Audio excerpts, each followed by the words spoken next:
I'm Emily Broaden. Straight ahead on WVU News, I'll tell you some simple tips on how you can keep your information safe. Driving under the influence causes over 12,000 deaths a year. Unrest happening in the Middle East. One bill in the West Virginia legislature that was surrounded by controversy has finally been laid to rest. I'm Emily Broaden. This week on WVU News, I'll tell you some ways you can prevent drunk driving. Cloning involves swiping a legitimate card with a skimming device to save the data stored on the magnetic strip. I'll tell you why one historical landmark right here in Morgantown may be shutting its doors. Around 12,000 Americans die every year in DUI-related accidents. So how safe are you driving in the Mountain State? 98% of cold medicines are used properly by the general population. I'm Emily Brown, and this week on WVU News, I'll tell you what bill died in the Senate last week and how this will affect you.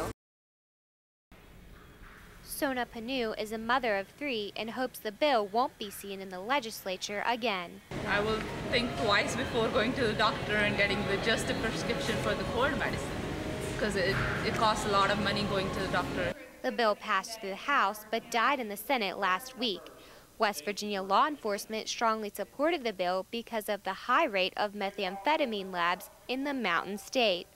But pharmaceutical companies staged a strong effort to halt the bill and were successful.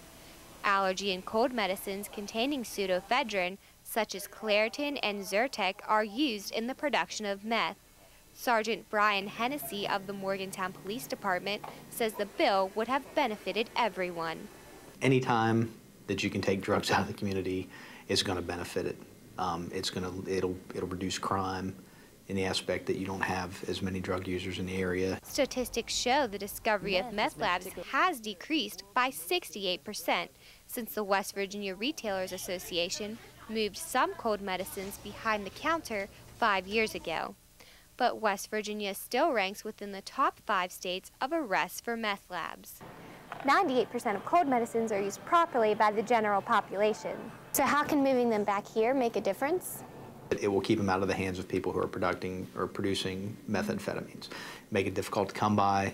It'll force them to jump through certain hoops and almost force them to identify themselves as producers of methamphetamines in a roundabout way. Supporters of the bill cited states like Mississippi and Oregon, where meth labs have seen a sharp decline since the passage of stricter prescription laws.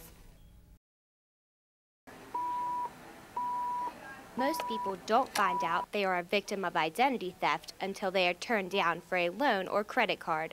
But Amanda Doherty is a Morgantown resident who got lucky. Well, I had been looking at my online banking, and I saw that there were several purchases that had been made that I didn't make.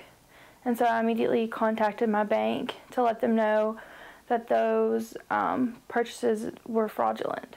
Credit card fraud can fall into one of 5 categories, with credit card cloning being the most common, accounting for 37% of all cases.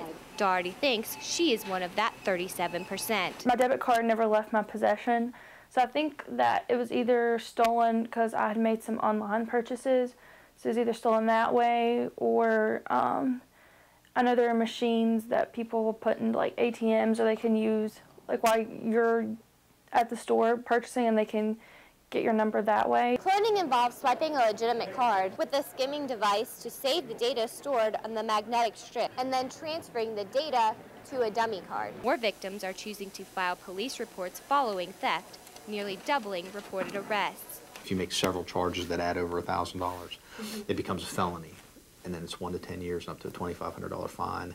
If it's less than $1,000, it's up to a year in jail and a $2,500 fine. A few ways you can protect yourself against identity theft is shredding all personal documents, shopping online at secure websites, and checking your credit report regularly. With WVU being the #4 party school in the country, drinking and driving is one concern of WVU students. I've had a lot of experience with people being hurt or killed in drunk driving accidents, so it's very I think about it a lot every time I go out and make sure that someone is not drinking if they're going to be driving. The average drunk driver will drive drunk 87 times for their first arrest.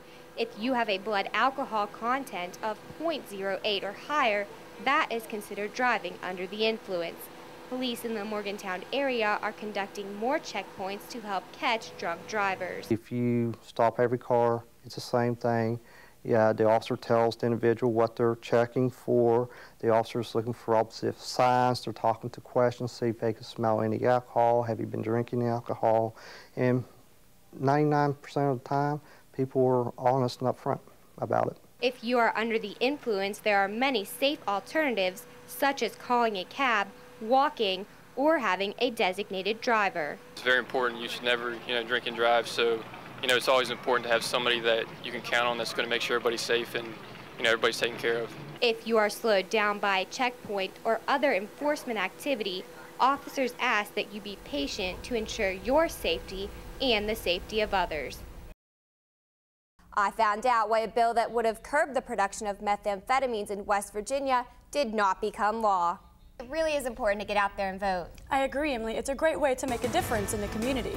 With gas prices showing no signs of decreasing, West Virginians are looking for ways to save money at the pump. Americans lose more than $4 billion a year to identity theft. Research says the risk of being a victim has increased by 12% in the last 5 years. I found out what you can do in order to protect yourself. In high schools across the country, show choirs are becoming more popular, with shows like Glee and American Idol drawing over 10 million viewers each episode. Caitlin Anderson has more on a heart-stopping, foot-stomping performance by one local music group. But there are things you can do to stay safe while walking around Morgantown, because with the growing population here, that means an increase in car and foot traffic. You can also watch any of our shows on YouTube. The address is at the bottom of your screen. Thanks for watching our award-winning WVU News.